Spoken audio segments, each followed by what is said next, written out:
against him. His arms had cradled her throughout the night, and as he blinked his eyes open, he noticed her staring at him, her gaze gentle and affectionate. With a lazy smile, he whispered, "Why are you staring at me like that?" Wine, still tucked against his chest, snuggled closer, resting her head under his chin. "It feels like a dream. I just want to make sure you're really here with me," she murmured softly, her breath warm against his skin. Thames' heart swelled, and he wrapped his arm tighter around her, his fingers gently threading through her hair. They lay there in comfortable silence, the warmth between them soothing. "I'm not going anywhere," he whispered, kissing the top of her head. Then absent-mindedly played with her hair, his fingers twirling the strands gently. After a pause, he sighed softly and said, "Wine, my parents are coming today to meet you." Wine's body tensed slightly, her fingers tightening against his shirt.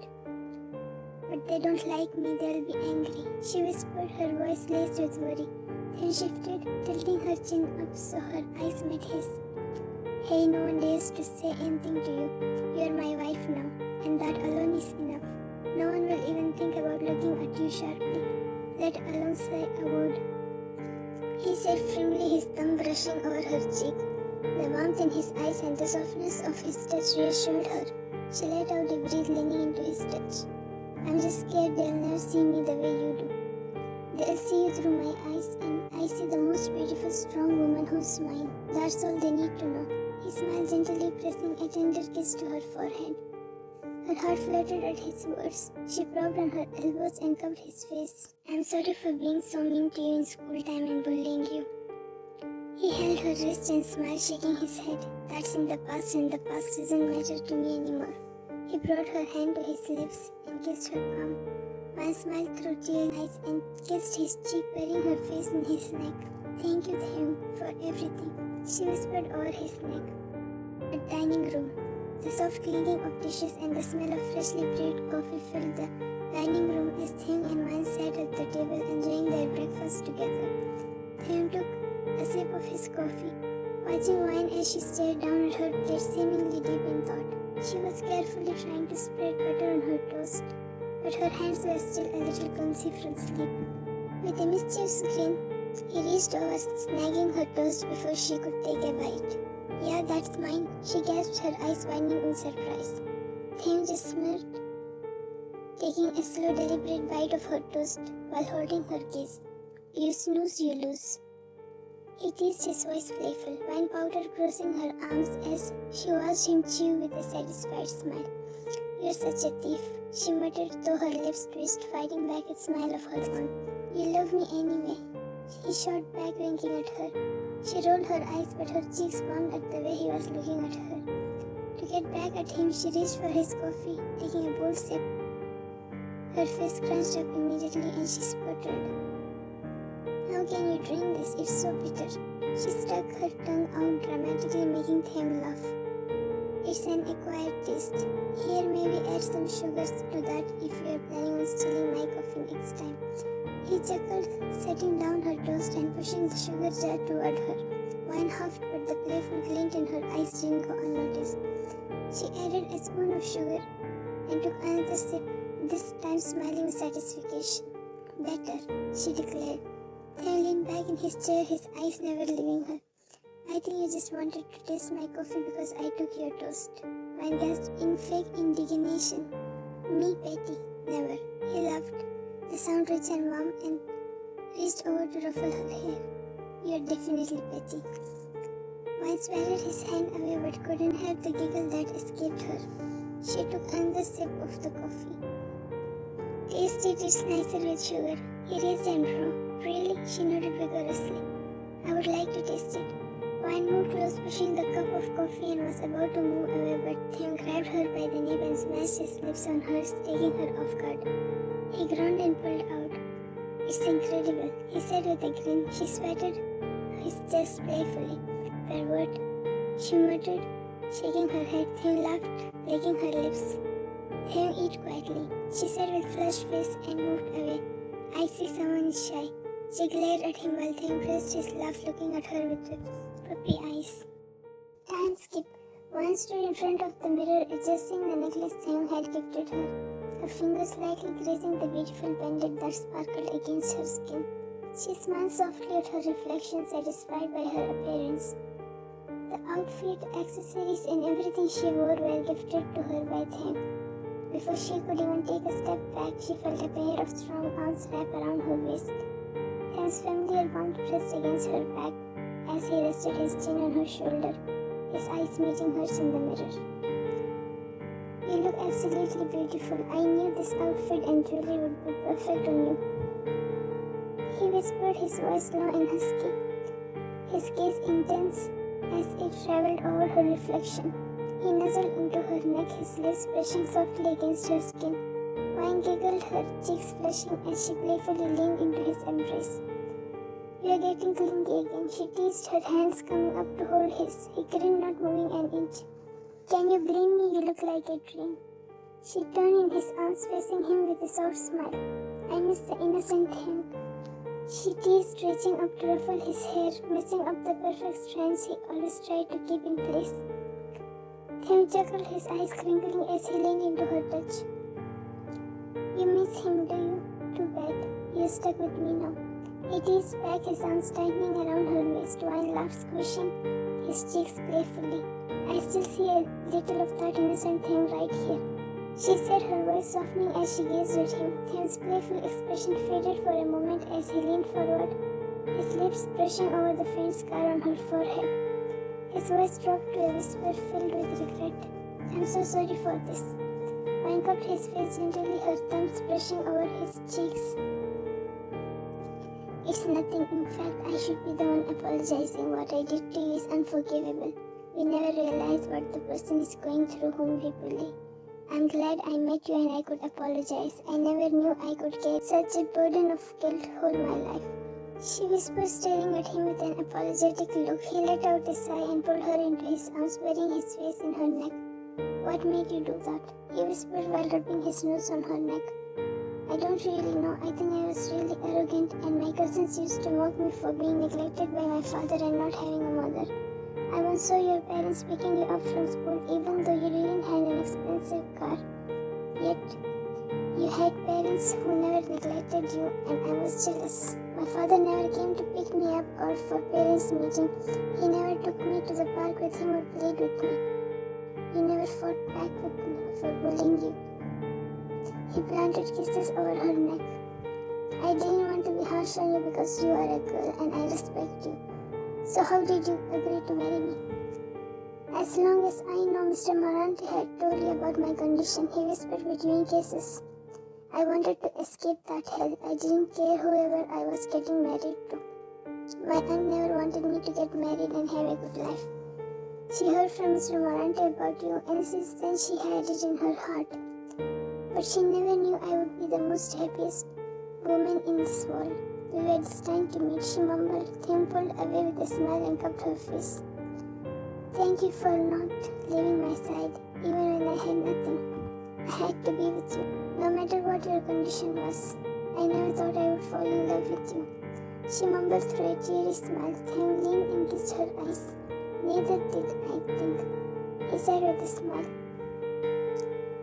𝐀𝐽, how did you get into an accident? She said, brushing his hair from his forehead. I was invited to the school in a village which I built. That village is far from Mr. Morante's village. I was coming out of that place when I got into an accident. A few men came, they rode me and threw me near Mr. Morante's village. I let out a sigh. I can't even say people are so mean and cruel because I was once the same. She encircled her arms around his neck. 𝐀𝐽 pulled her even closer until their noses were touching. Yeah, right, you are even a robber. You robbed me of my heart. I looked at him with surprise at first, but then laughed. I can say the same thing about you. 𝐀𝐽 smiled, staring at her. You mean everything to me, 𝐀𝐽, more than words can say. You are the one who makes my world brighter and the one who makes me believe I can be a better person. Every moment with you I fall in love all over again. 𝐀𝐽 leaned forward and kissed her lips. Don't speak words like this. I can't resist you already, he murmured between the kiss. 𝐌𝐴 smiled, responding to the kiss. He sighed softly, tightening his grip around her waist when The door knocked and the maid called them out. Thank groaned, pulling away. I almost forget why I came here. My parents just arrived. He ran his fingers through his hair. They arrived already? She asked nervously. Thank smiled, offering her his arm. Don't worry, they're not going to bite. Just stay close to me, okay? Wine nodded nervously, slipping her hand around his arm as they made their way out of the room. As they walked into the living room, she stayed slightly behind Thang, her fingers gripping his sleeve as she tried to steady her breathing. Mr. and Mrs. Kim stood waiting, but to Wine's surprise, they both smiled warmly as they approached. Mrs. Kim was the first to speak, her voice gentle and kind. Wine, I wanted to apologize for my behavior the other day. I was too harsh and I can see how much my son loves you. I was wrong. Anne blinked, her nervousness fading a little as she stepped forward, still holding on to Tham's arm for support. Thank you, Mrs. Kim, she replied softly. What is Mrs. Kim? Call me Mom. Wine nodded with a smile. We are happy to have you as a part of our family, Mr. Kim said with a kind smile and patted her head. The four of them sat down together and the atmosphere quickly turned light and pleasant. They talked, laughed and shared stories. Thane still kept a comforting hand on the small of her back. He leaned over, whispered into Wine's ear with a teasing smile. See, I told you everything would be fine. Wine gave him a playful nudge, her smile soft as she leaned against him. Yeah, you were right, but don't get too cocky. Thane grinned, leaning down to press a kiss to her temple. I'll always be cocky when it comes to you. Mr. and Mrs. Kim exchanged meaningful glances and smiles, seeing their interaction. Few days later, Wine came to the living room with Thane as the maid said that her stepmother and Jared came to meet her. With a smile, she hugged her mom while her uncle also reached out to hug her. She embraced him nervously, but as soon as they pulled away, she felt Thane's intense gaze on them. She glanced at him nervously, her heart picking up its pace when she noticed his jaw tightening. His dark, serious expression was enough to tell her he wasn't pleased. Why you need to sign these documents? Your uncle had made some fake documents which claimed all the property was his. It seemed so real that the lawyer was also confused for a while, but thankfully I had a copy of real documents. Rose handed her the file and sat with a warm smile. Wine nodded and glanced at him and Jared. The other day you almost knocked me saying don't touch my wife, only if you knew I'm her uncle. He shrugged his shoulders, his expression didn't change, his voice was low. Uncle or not, I meant it. I couldn't help but glance at him, her heart fluttering at how possessive he was being, but at the same time it made her nervous. She tried her best to stay focused on her mom's conversation, but her attention kept drifting to Thane, who remained seated beside her, replying to her uncle in curt, serious tones. Throughout the conversation, Wine kept stealing glances at Thane. His stern demeanor didn't waver. Once Rose and Jared left, Wine breathed a small sigh of relief. When she turned to Thane, she noticed he was already heading towards the shared bedroom without a word. She followed him, biting her lip nervously, knowing he was upset. When she entered the room, she found him lighting up a cigarette and standing near the window. Wine approached him.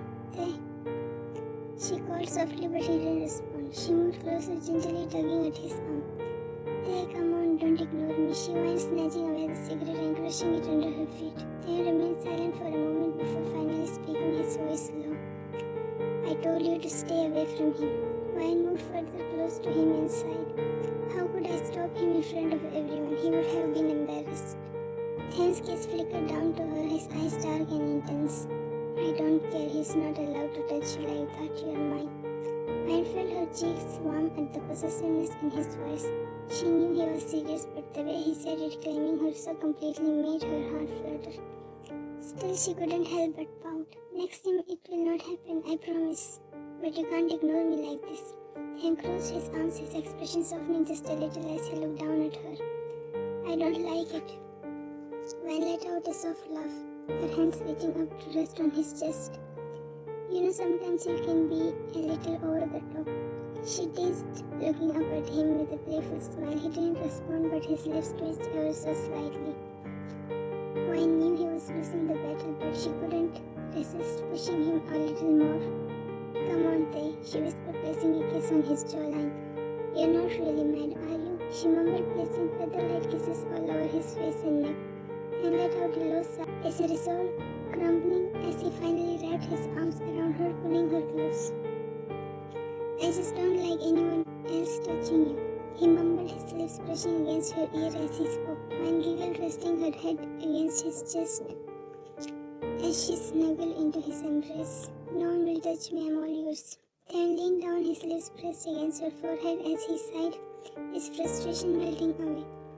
"You always win, you know that," he said softly, his fingers tangling in her hair as he gently tilted her chin up to meet his gaze. "I know and you love it," she replied with a mischievous smile, her hand sliding up to rest on the back of his neck. He chuckled softly, his forehead pressed against hers. "You're irresistible," he whispered, but his voice was full of warmth, his anger now completely gone. He leaned down and kissed her lips. She giggled as he brushed a stray lock of hair behind her ear, his thumb gently tracing her cheek. "I know," she whispered, and pecked his lips, then smiled, leaning towards her neck and kissing her sensitive spot, and tangled her fingers in his hair, completely lost in the moment when he suddenly pulled away with a chuckle. "I almost forgot, my parents will be here soon for dinner." Why's eyes widened in surprise, her nervousness immediately returning. "Then we should have said something sooner," she exclaimed, playfully hitting his arm. Then just laughed, wrapping an arm around her shoulder and pulling her close. "Don't worry, I will protect you from any awkward hugs," he teased, earning another giggle from her as they made their way out of the room.